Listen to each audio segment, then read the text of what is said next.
Yo más que traer respuestas hoy, les voy a traer preguntas. Y creo que en medio de esas preguntas y esos análisis, usted y yo pensando, vamos a poder ver un panorama mucho más amplio de lo que Dios quiere hacer sin duda con su iglesia, ¿no? Quisiera tomar como base Hechos, capítulo 1, versículos 6 al 8. Hechos, capítulo 1, versículo 6 al versículo 8. El texto dice, mira, cierto día en que estaban reunidos los apóstoles, le preguntaron a Jesús: Señor, ¿no crees que este es un buen momento para que le des a los israelitas su propio rey? Y Jesús le respondió. Miren la pregunta de ellos, miren la respuesta de Jesús e interpreten ustedes si Jesús le estaba siguiendo la línea o los estaba llevando a pensar en algo más grande. Y Jesús le respondió: solo Dios decide cuándo llevar a cabo lo que piensa hacer. Pero quiero que sepan, o sea, en esto quiero que piensen, en esto quiero que se hagan preguntas inteligentes, en esto quiero que se enfoquen, que el Espíritu Santo vendrá sobre ustedes y que recibirán poder para hablar de mí. ¿En dónde? En Jerusalén, en todo el territorio de Judea, en Samaria y también en los lugares más lejanos del mundo. Fíjense algo curioso en ese texto. La pregunta de los discípulos era territorial. Su enfoque estaba justamente en donde estaban, pero la respuesta del Señor va más allá de su territorio y les dice: vendrá el Espíritu, pero vendrá con un propósito, que me sean testigos en Jerusalén, en Judea, en Samaria y hasta en los lugares más lejanos del mundo. Ellos tienen una visión localista y el Señor los está enfocando en una misión global.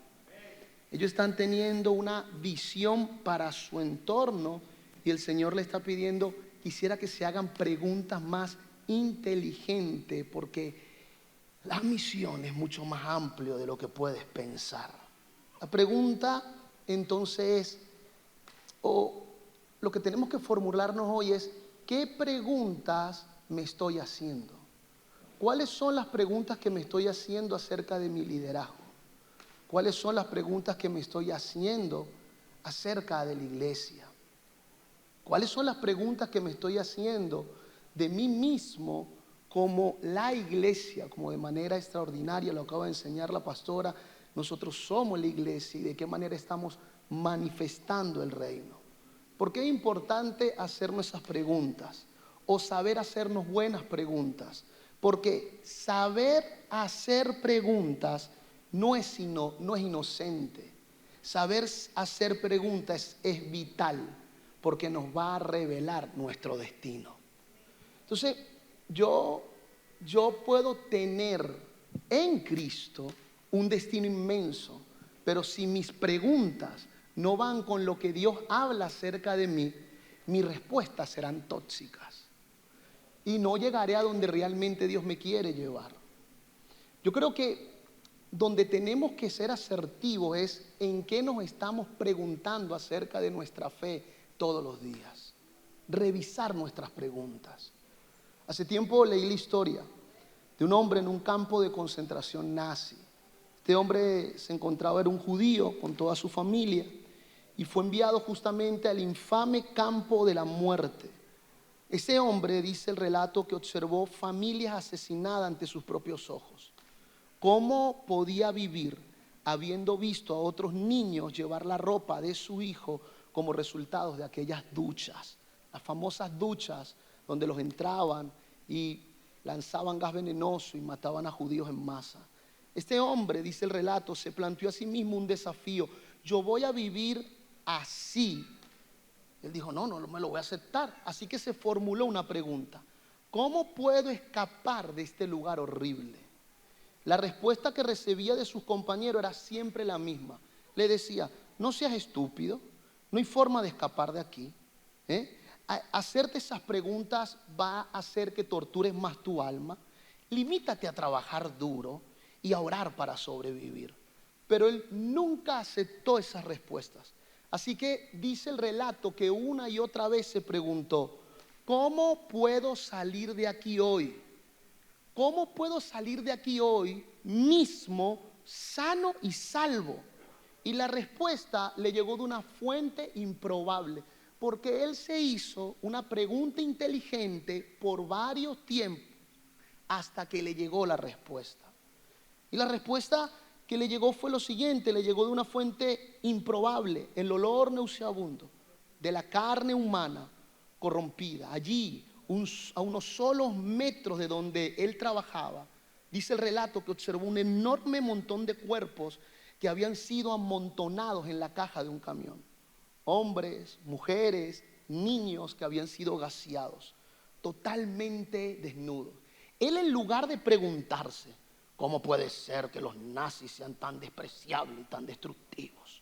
En vez de preguntarse, ¿cómo puede Dios haber permitido algo tan maligno? ¿Dónde estás, Señor? En vez de preguntarse eso, este hombre se hizo una pregunta diferente. ¿Cómo puedo usar esto para escapar? Y obtuvo instantáneamente una respuesta. Al final del día, este hombre se quitó toda su ropa y se metió desnudo en el montón de cuerpos sin que nadie lo viera. Al pasar unas horas apilaron más cuerpos sobre el camión y estuvo a punto de morir asfixiado. Pero cuando el camión empezó a rodar en medio de los cuerpos muertos, recuperó la esperanza.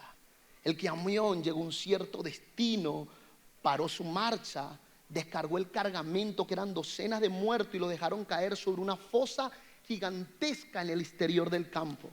Este hombre permaneció allí durante horas y después que se aseguró que no había más nadie, salió de allí y caminó desnudo 60 kilómetros hasta su libertad.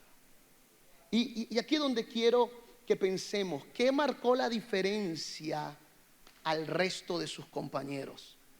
Y sin duda hay mucho para analizar, pero la clave está en sus preguntas. Él salió vivo porque se hizo las preguntas correctas. Mira el que tienes al lado y dígale, ¿qué preguntas te estás haciendo acerca de tu fe para el 2023? Porque nuestras preguntas, escúcheme bien esto, nuestras preguntas determinan nuestros pensamientos. Dependiendo qué me esté preguntando, va a determinar qué esté pensando. Tengo que revisar mis preguntas. La Biblia dice, pedid y se os dará. Pero yo considero que nuestras peticiones son el resultado de nuestras preguntas. Dependiendo qué me estoy preguntando, va a depender entonces cómo voy a pedir. Dependiendo si me estoy preguntando, Padre, ¿qué autoridad tengo en ti? Va a depender cómo voy a orar a mi Señor. Entonces, mis preguntas determinan qué pido. Y mis preguntas determinan mi respuesta. Marty Cooper, una joven ingeniera de Motorola, hizo unas preguntas muy perspicaces. ¿Cuál fue su pregunta?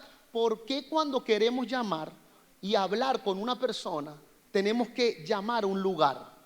Y esa pregunta, contra cultura para sus tiempos, condujo a una nueva era de comunicación y a la invención del Dynatac 8000X. ¿Se acuerda? Era ese súper teléfono que eso era un arma de guerra, mano. Los que salían en los 90 con esos ladrillos inmensos.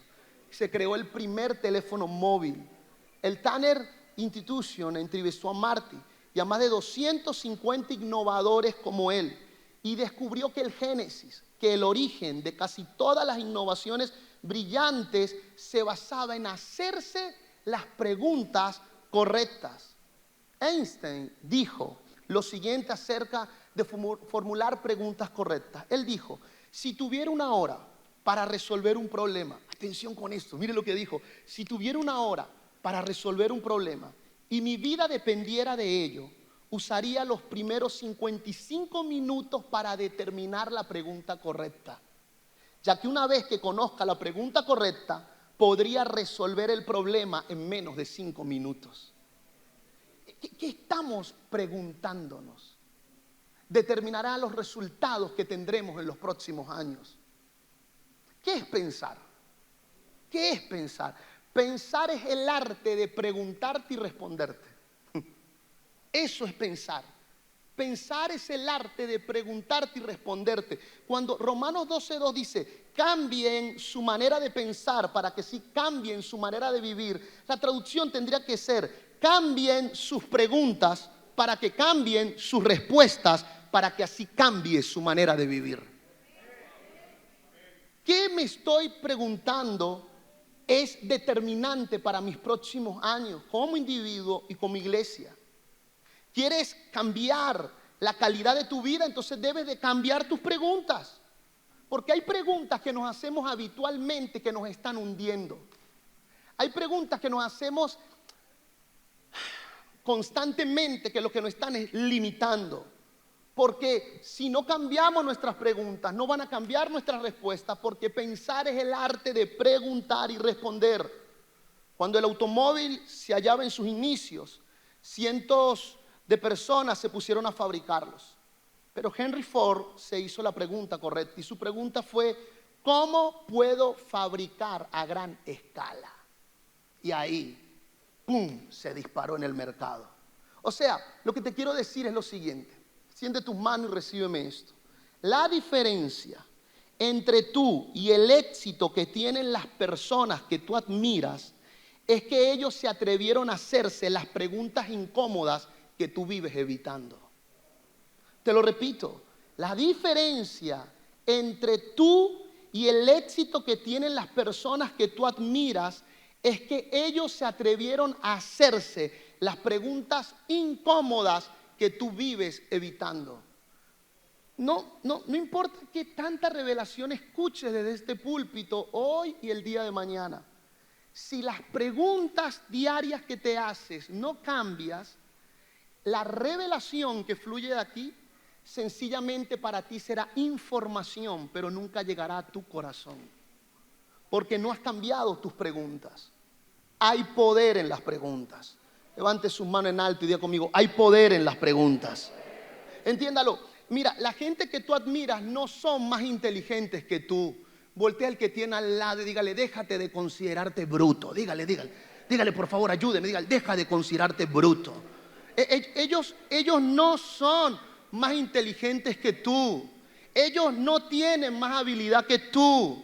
La frontera entre tú y ellos son tus preguntas. Vuelva a mirar al que tiene al lado y dígale, por favor, cabezón, cambia tus preguntas. Mire, hay tanto poder en las preguntas que nos hacemos que usted observa que Jesús se sacó a los fariseos de encima a fuerza de preguntas. Porque hay poder en las preguntas. El arte de los maestros o de los rabinos en la Biblia no era debatir desde el concepto, era debatir desde las preguntas. Así ellos operaban y así aprendían. Por eso llegaron unos fariseos y le dijeron al Señor en Marcos 11:28 y le dicen, ¿con qué autoridad haces estas cosas? ¿Quién te dio autoridad para hacer esas cosas? Y Jesús respondió y les dijo, ok, yo les voy a hacer una pregunta. Y si ustedes me la responden, yo les diré con qué autoridad yo hago estas cosas. Entonces le dijo, ¿el bautismo de Juan era del cielo o de los hombres? Respóndanme. Y los fariseos dijeron, no, que va. Con preguntas, porque hay poder en las preguntas. Tus resultados no cambiarán si tus preguntas siguen siendo las mismas. Si te sigues preguntando todos los días lo mismo, no vas a tener resultados diferentes. ¿Cuándo será que mi situación económica será mejor? ¿Será que el 2023 la voy a pegar del techo? Señor, yo soy una persona de fe, haz algo. No, tú no tienes fe, tú tienes magia, tú eres un hechicero con Biblia. Porque la fe te pone en acción. La fe cree que es y actúa desde lo que es. Entonces, la cuestión es que si no cambian las preguntas, no van a cambiar las respuestas y tu economía va a seguir mal. Y tu situación económica no va a cambiar y tu familia tampoco va a cambiar. Entonces, tus resultados no cambiarán si tus preguntas siguen siendo las mismas. Yo creo una palabra sobre mi hijo, yo lo estoy entrenando y lo estamos capacitando para que sea un apóstol, no para el púlpito, sino para la arena pública. Ese es nuestro trabajo, formarlo para que pueda ser un apóstol, pero justamente en la presidencia. Ya lo estamos formando. Pero yo tuve que tomar decisiones, tuve que hacerme preguntas diferentes. Si la educación de hoy ya no educa, sino que adoctrina según filosofías humanistas, ¿qué voy a hacer con mi hijo? Lo tuve que sacar del colegio y empezar a darle educación en casa. Porque tengo que educarlo según el perfil de lo que él será, no según lo que el sistema quiere de él. ¿Usted sabe cómo se industrializó todo lo que es la educación o la escolarización? Porque la educación está antes de la escolarización. La escolarización se empieza a propagar con fuerza en la época de la industrialización. Y allí es cuando a los padres y a las madres le dicen, tienen que salir todos a trabajar. Entonces tuvo que crear el Estado la escolarización porque había que hacer algo con los no necesarios. Y a los no necesarios eran los niños. Porque no eran necesarios para el momento, pero les serían necesarios para el futuro, para que trabajen en sus grandes empresas. Entonces no los educaron según su don, los educaron según sus intereses. Entonces la pregunta que tengo que hacerme es, ¿la educación de hoy va a ser de mis hijos que se cumpla la profecía o está compitiendo con lo que Dios quiere hacer en ellos? Y desde allí yo tengo que tomar decisiones. Escúchame, si tus preguntas son terribles, tus respuestas serán terribles.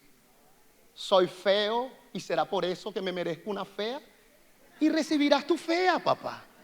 Porque tus preguntas ya anuncian tu futuro. ¿Usted no ha visto feas que se hicieron las preguntas correctas? Señor, ¿cómo me vas a dar un feo? Pa' fea yo. Y aparte la palabra me dice que yo soy una princesa del reino. Así que mándame un tipo bien guapo para mejorar la raza. Y ahí está la fea con tremendo, porque cambió sus preguntas. Si tú no cambias tus preguntas, no van a cambiar tus respuestas, aunque la revelación sea buena. Ahora, ¿por qué es importante entender esto? Porque tus preguntas revelan tu contenido interior. Hablan de lo que tú eres por dentro. Si tú te preguntas, ¿cómo puedo tener el éxito? Entonces generarás respuestas con soluciones inmediatas.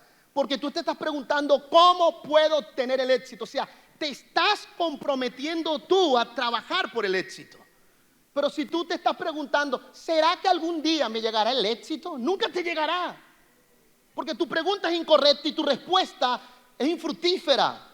Tu mente está dispuesta a servirte siempre.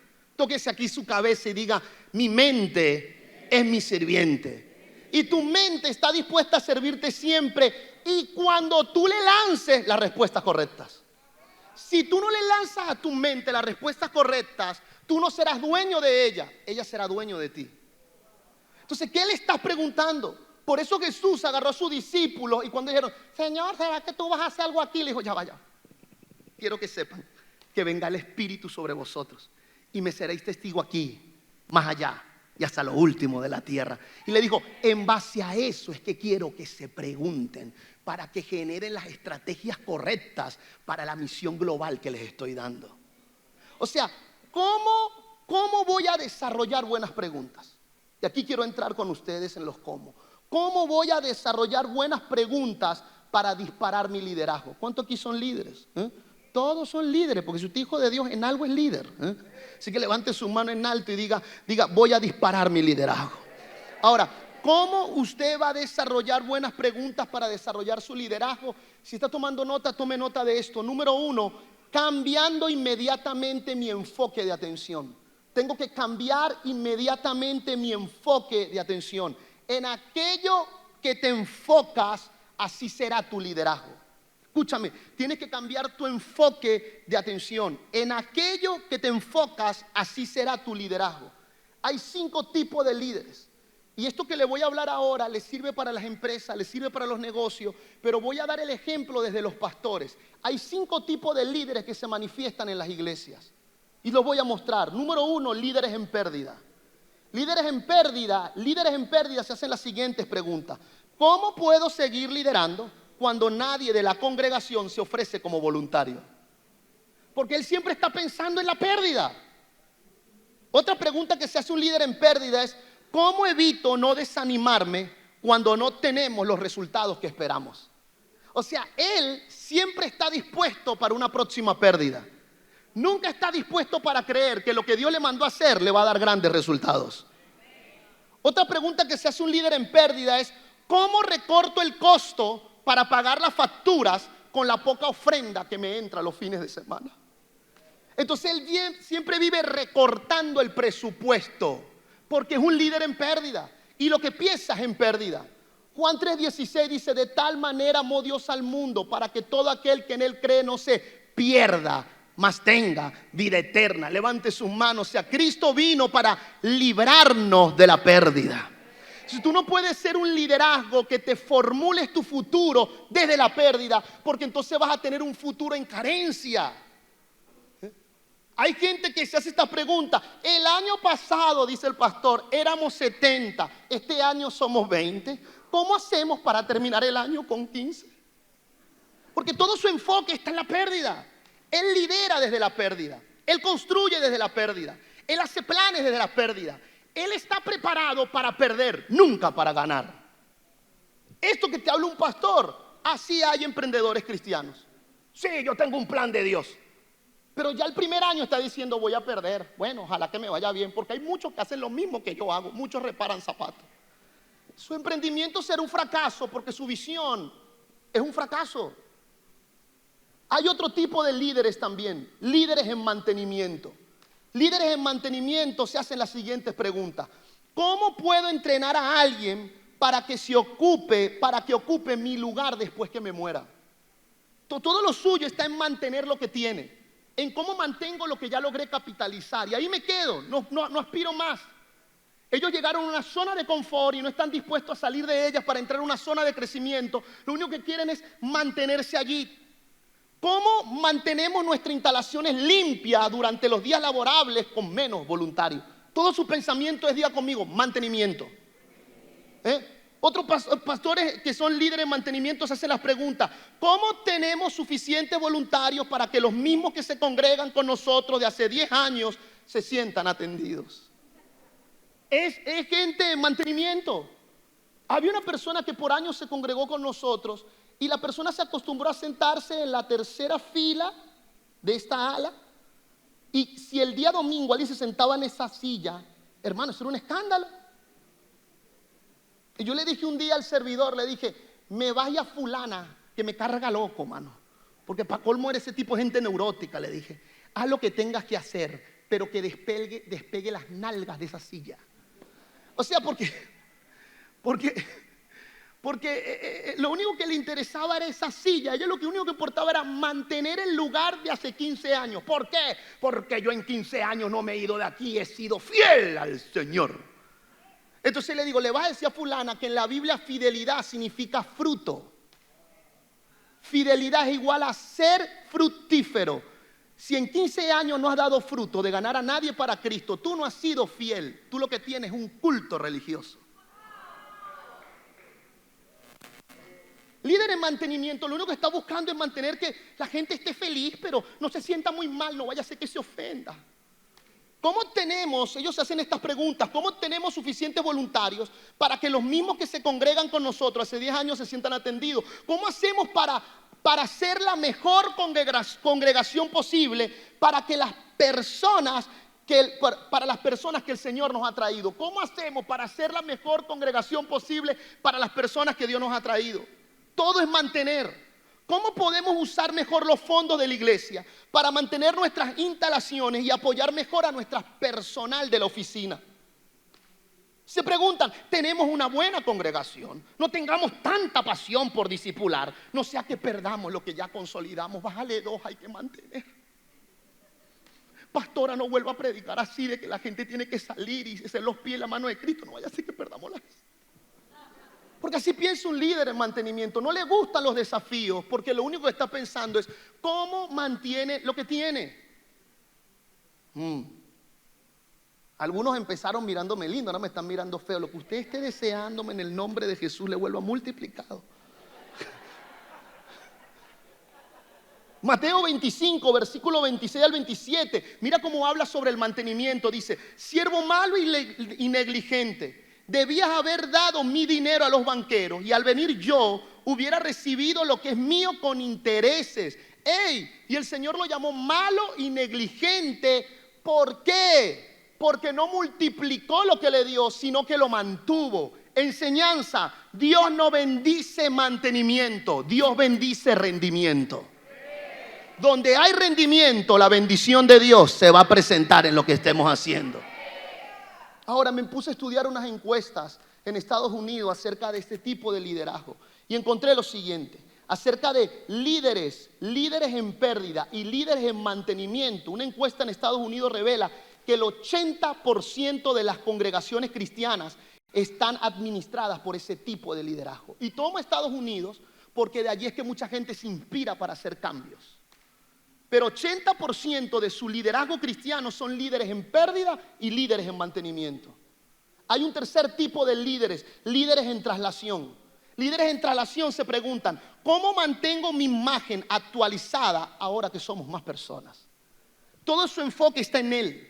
Todo su enfoque está en cómo él se proyecta más rápido.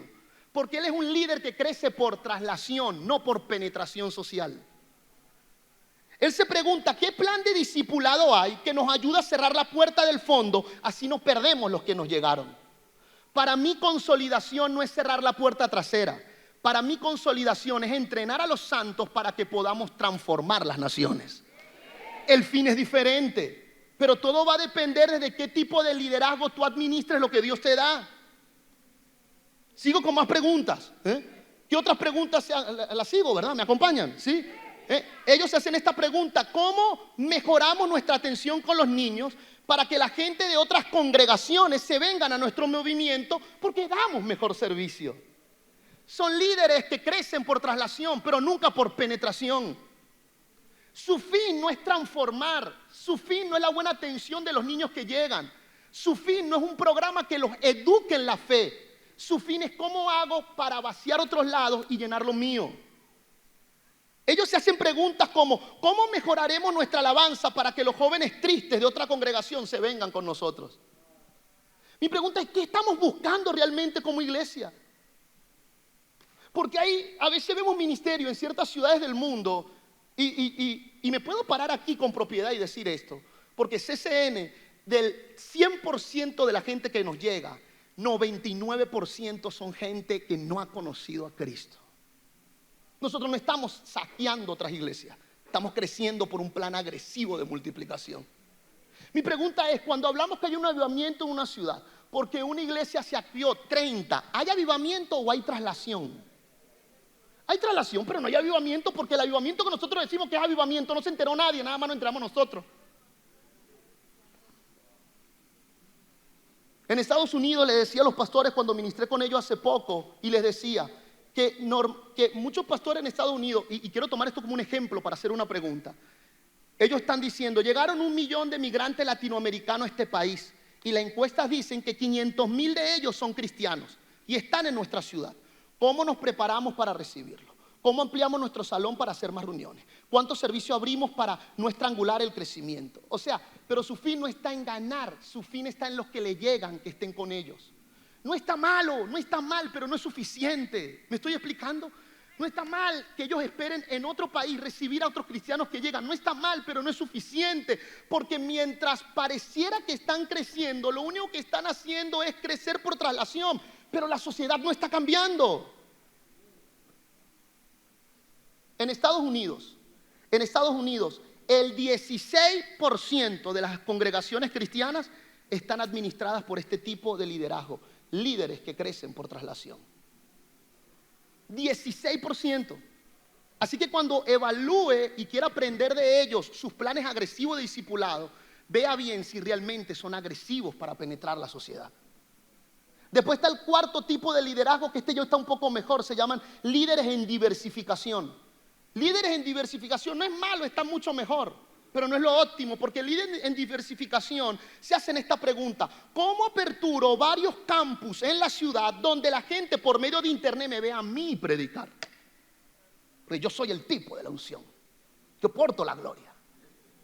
Sin mí nada sirve. Oh, sí, jamás. Eso es bueno para tu ego, pero no es bueno para el reino.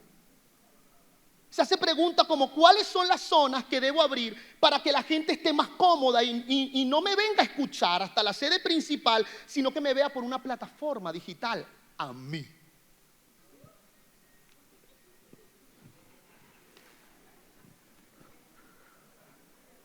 Se hace preguntas como ¿cómo formamos más líderes para que nos ayuden en los diferentes campus y ofrecemos la misma calidad de servicio? Pero eso sí, siempre para que me vean a mí. Oh, sí. Entonces sus preguntas son más profundas que el líder que crece por traslación. Pero él solo piensa en diversificar o dividir lo que tiene, pero no multiplicarse en territorios nuevos. Él no está pensando en multiplicarse, lo que está pensando es en cómo diversifica lo que ya alcanzó.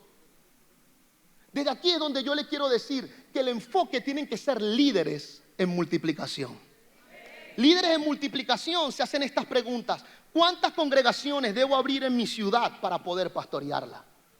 Porque si mi ciudad tiene más de 5 millones de personas, ¿cuántas congregaciones tendré que abrir? Porque no hay congregación que pueda meter a toda una ciudad. Entonces tengo que tener un discipulado agresivo, tengo que tener un plan estratégico y tengo que formar a varios con mi genética y marcarle los linderos tipo Josué y darles estratégicamente lugares de la ciudad para poder discipular la ciudad. Entonces ahí hay un líder en multiplicación, porque él está buscando no ser la estrella, él está buscando multiplicar de lo que él tiene. ¿Cuántas personas hay? Se hace estas preguntas. ¿Cuántas personas hay por municipios para observar cuáles son los lugares estratégicos que necesitamos nuevas sedes para enviar una pareja que se dedique a ganar familia en esos territorios? ¿Ve cómo son sus preguntas? Dependiendo tus preguntas van a depender tu estrategia. Ellos se hacen preguntas: ¿cuántos líderes estamos formando para involucrarlos en el liderazgo estudiantil, comunitario, empresarial y político para obtener transformaciones territoriales? ¿Cuántas personas nuevas ganamos y a cuántos de ellos los hemos empoderado como líderes de la Gran Comisión para ganar sus comunidades para Cristo a través de un plan agresivo y estratégico para abrir células en las casas, para poder penetrar la sociedad, para abrirlo en los lugares de trabajo, para abrirlo en los lugares de estudio? ¿Se da cuenta cuál es la pregunta de uno y del otro? Ellos se hacen preguntas como ¿cuántas células tengo? ¿Cuántas células tenemos dentro de la ciudad? Y si hemos logrado penetrar todo el territorio. Y si hay un lugar que no he logrado penetrar, ¿de qué manera voy a ser efectivo? ¿Y qué tendré que cambiar para poder entrar? Yo siempre le digo a la gente de CCN, yo le digo a ellos, nosotros tenemos que ser firmes en los principios, pero flexibles en la implementación. Nuestros principios no los vamos a negociar, pero seremos flexibles en cómo vamos a alcanzar lo que queremos alcanzar. Entonces, ¿cómo le llegamos a todas las clases sociales que se encuentran dentro de una ciudad? Eso es lo que pregunta un líder en multiplicación. ¿Cómo hago para entrar en tal zona, en tal zona, en tal zona, en tal zona? Pero me tengo que asegurar que mi iglesia sea la iglesia de la ciudad. No solo de los pobres, no solo de los ricos, no solo de la clase media, sino que nuestro mensaje le pueda llegar a todos. Y ahí entonces empieza a marcar la diferencia. ¿Cómo usamos de manera efectiva las reuniones presenciales y virtuales para ser más efectivos en la consolidación de la familia en los territorios donde hoy nos encontramos y llegar a territorios donde no hemos penetrado? Yo vengo enseñándole hace tiempo mi liderazgo y le voy diciendo, no seamos ingenuos, no seamos ingenuos. Si vamos a usar lo digital, tenemos que saber usarlo para llevarlo a lo presencial. Porque lo digital o todo lo que es también lo que se está promoviendo, el metaverso es el culto al relativismo. Si hoy te dicen, ven, entra, forma la iglesia virtual, pero esa iglesia virtual, una vez que esté saturado y mucha gente está haciendo negocio a través de ella, le van a decir, tu mensaje no es relativista, tu mensaje es absolutista, porque tú crees en un Cristo, en un Señor y en un Salvador. Así que cambias tu mensaje o te vas de este lugar. ¿Qué pasa entonces si entramos allí? Nos estacionamos allí o aprendemos a cómo desde esa plataforma ganamos gente para llevarlo a lo presencial, para cuando el enemigo quiera hacer su cambio, nosotros estemos posicionados. Eso es lo que tenemos que pensar, ser más astutos. Pregunta que se hace un líder en multiplicación: ¿cómo inspiramos? ¿Cómo exhortamos? ¿Cómo preparamos a cada persona que llega a nuestra congregación para que sea un líder que gane familias para Cristo? Esa es la pregunta que se tiene que hacer. ¿Cómo hago de cada persona un líder? ¿Cómo hago para que puedan crecer? ¿Cómo hago para que puedan ser un líder efectivo, para que podamos penetrar la sociedad? ¿Cómo hacemos para que cada persona discipule a otros? Hay algunos planes 7, hay planes 3, hay planes 5, hay planes 12 discípulos, cual sea, pero hay que discipular. ¿Por qué piensa así un líder en multiplicación? Porque él no piensa en crecer por adición, él piensa en crecer por multiplicación. Él no quiere sumar, él quiere multiplicar sus resultados. Él está buscando tener un punto de inflexión. Entonces, dependiendo tus preguntas, dependerá tu alcance. ¿Cuál es el problema que tiene la iglesia en el liderazgo? Nos hacemos las preguntas incorrectas.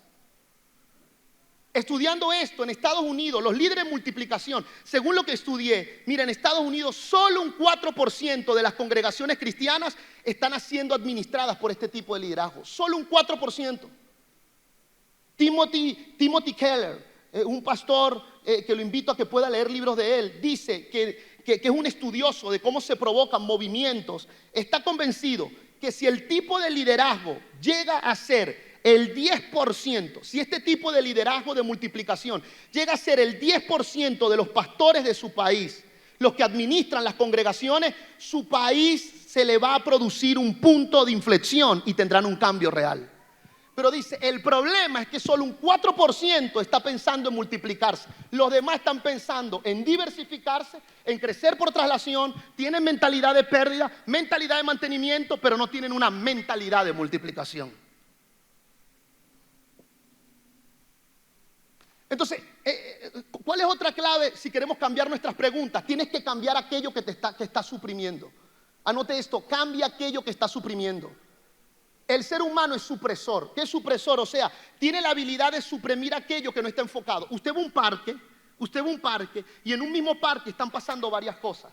Pero si usted se enfoca en el carrito de helado, usted no ve más nada que el carrito de helado. Y usted ve el Magnum que se va a comer. Pero no ve que por aquí se están dando un beso una pareja, por aquí están vendiendo cotufas y por aquí hay una heladería mucho más linda. O sea, ¿por qué? Porque suprimimos. Entonces, tenemos que cambiando aquello que suprimimos, porque estamos suprimiendo cosas que son necesarias. Entonces, ¿cuáles son aquellas preguntas que estamos suprimiendo que podrían mejorar nuestro rendimiento, nuestra actitud diaria y nuestra motivación de vida? ¿Cuáles son aquellas preguntas? Le voy a hacer un cuadro. Haga así conmigo, haga así conmigo en sus manos, haga así. Pongo una línea en medio y le voy a mostrar cómo piensa, cuáles son las preguntas que se hace un líder que crece por traslación y un líder que crece por multiplicación.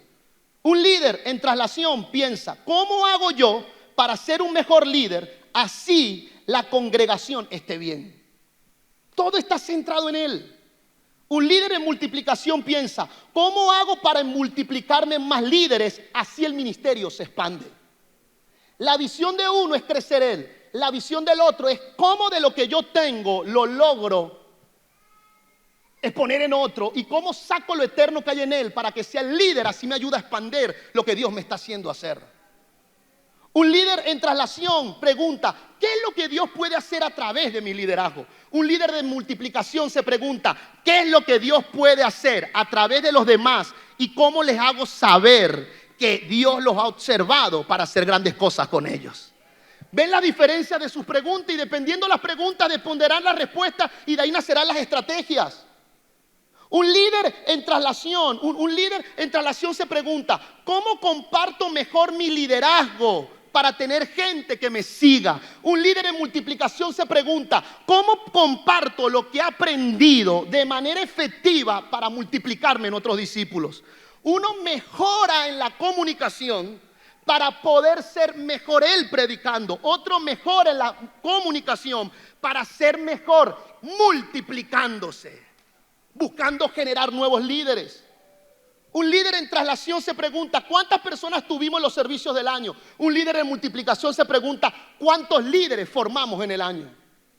Yo no pregunto cuánta gente logré reunir. Sí, me interesa, pero no es mi fin. Yo todos los años me pregunto, ¿cuántos líderes logré formar? Este fin de semana, mañana, hoy saldré de aquí, mañana tengo 5 servicios y tenemos una meta de 10,000 personas reunidas en nuestro lugar de conferencias.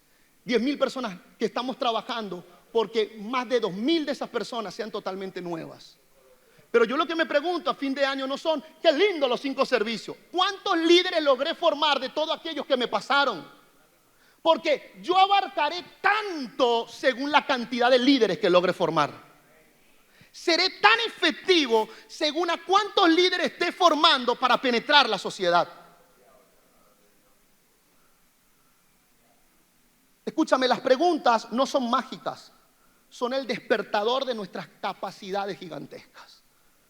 Y usted tiene capacidades gigantescas. Levante sus manos en alto. Yo voy a ir cerrando ideas. Yo, como le decía, traigo más preguntas que respuestas. Las preguntas no son mágicas, son el despertar de nuestras capacidades gigantescas. Hay que hacernos preguntas. ¿Por qué debo seguir esperando que la gente llegue a nuestros auditorios? ¿Por qué?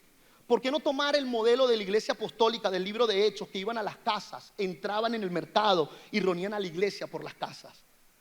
¿Por qué todo hay que creer que si lo centralizamos tenemos mejor resultado? Uno de los principios que manejamos en CCN es diversifica el liderazgo. O sea, manda el liderazgo, expande el liderazgo, pero centraliza es la revelación. Hablamos lo mismo, pero nos buscamos multiplicar en diferentes lugares. O sea, porque, escúcheme, ¿por qué no creer que podemos discipular nuestras ciudades? ¿Por qué no creer que nuestros lugares de reunión se volverán el centro de entrenamiento de nuestro liderazgo? Porque no hay local donde pueda entrar toda la gente que ganemos y consolidemos. Pastor, ¿qué espera usted del centro donde usted está hoy? Que un día, un domingo, yo lo que reúna es liderazgo. Porque somos tantos que no me entran en un solo lugar. Pero que la iglesia realmente esté difuminada por toda la ciudad. Ese tiene que ser el plan que tengamos. ¿Por qué no preguntarnos cómo la iglesia apostólica del libro de Hechos logró sostener económicamente desde la casa sin necesidad de tener un auditorio o centros de conferencias? ¿Cómo lo hicieron? Porque sostenieron la obra y se multiplicaron, pastora, desde las casas. ¿Cómo lo hicieron? Nosotros tenemos centros de conferencias y a veces estamos pariendo con la finanza y esto desde las casas generaron un movimiento agresivo. ¿Cómo lo hicieron ellos? ¿Por qué financieramente lo estudió? Nuestros administradores tendrían que empezar a leer el libro de Hechos con una mentalidad más de cómo la iglesia apostólica hizo que financieramente su proyecto se movilizara a través de las casas y de penetrar el mercado y no quebraran. Nos metieron tanto la creencia limitadora que somos buenos pastores y tenemos un hermoso auditorio para hacer reuniones y nos olvidamos que el apóstol Pablo pastoreó mejor que nosotros y nunca tuvo un auditorio de reuniones. ¿Cómo lo hizo? ¿Qué hizo que nosotros no estamos haciendo? Pastor, usted está diciendo que es malo tener un auditorio para congregarnos. ¡No! A mí me encantan las reuniones y vernos. Lo que estoy diciendo es que si en verdad queremos discipular las ciudades, tendremos que cambiar varios conceptos que manejamos. ¿Quién nos dijo que si los locales se cierran, perdemos nuestro oficio? ¿Dónde sale eso en la Biblia? Me agarraron una vez, estaba entrenando acerca de penetración social a través de un discipulado agresivo. Y me agarró una vez unos pastores en Estados Unidos y me dijo, ¿y si las cosas en su país se agudizan? ¿Qué va a pasar si usted no puede ir a los centros de reunión? Le dije, va a ser peor. Porque nos hemos dedicado a formar tantos líderes que esos líderes lo que haremos es que sean más agresivos en las comunidades para acelerar nuestro crecimiento. Porque la iglesia ya no es un local. La iglesia son miles que entrenamos todos los años para hacer las obras en las comunidades.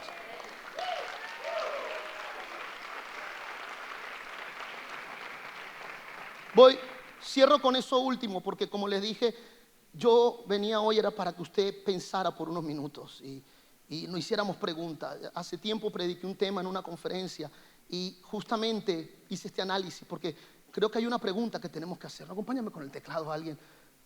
Hay que hacernos esta siguiente pregunta porque supuestamente la fe cristiana, y sí es verdad, ha crecido mucho en el mundo. Pero tenemos que preguntarnos qué estamos enseñando desde los púlpitos. ¿Reino o religión? Porque encuestas revelan que el cristianismo somos 2.100 millones de seguidores en el mundo. O sea, 2.100 millones de seguidores en el mundo. Estamos por encima de los seguidores del Islam, que tienen 1.200 millones. Estamos por encima del hinduismo, que tienen 900 millones. Estamos por encima del budismo, que tienen 366 millones. La pregunta es, si somos tantos, ¿por qué no se nota? Somos tantos y yo no veo los cambios. ¿Sabe que en 1900 la proporción de cristianos a no cristianos en el mundo era de 1 a 27? O sea, por cada 27 personas había un cristiano. Ahora es de que por cada 5 personas hay un cristiano. Eso es bueno. Hemos crecido. Ahorita mi pregunta es, si de cada 5 personas hay un cristiano, ¿por qué no se nota la diferencia en todos los ámbitos sociales? Si por cada 5 personas hay un cristiano, ¿por qué no se nota la diferencia? Entonces, eso quiere decir que según los porcentajes, si en una oficina hay 20 personas trabajando, por lo menos debería de haber 4 cristianos. Y mi pregunta es, ¿por qué su lugar de trabajo sigue igual? Y la respuesta es básica. Y ¿sabe por qué? Porque nos vemos como una subcultura que lo que busca es sobrevivir en un mundo pecaminoso. Mi esposa estuvo ahorita en un entrenamiento en Costa Rica de lo que es estudio en casas. Y daban una encuesta interesantísima. Decían que en Latinoamérica tenemos 70% de la población latinoamericana profesa creer en Cristo. Dentro de eso están católicos, bautistas, evangélicos, carismáticos. Pero la estadística lanzó algo todavía más fuerte. Solo el 9% practican la cosmovisión bíblica. Solo el 9%. Conclusión que llegaron de ese estudio, que en las iglesias hoy tenemos un montón de pseudocristianos que lo que están practicando es un ateísmo práctico. Ateísmo práctico. Dicen creer a Dios, pero en la semana no lo revelan. No hay Biblia en ellos. No hay contenido. Leía la otra vez a un investigador muy interesante y él decía, tenemos que revisar que estamos predicando desde el púlpito porque estamos predicando mucha psicología, pero poca teología. O sea, hay que hacernos preguntas. William Wilberforce, el que luchó como cristiano para la abolición de la esclavitud en Gran Bretaña, dijo, nuestras conductas se conforman tanto a los modelos culturales que si fuéramos llevados a juicio por ser cristianos, el caso podría caer por falta de evidencia.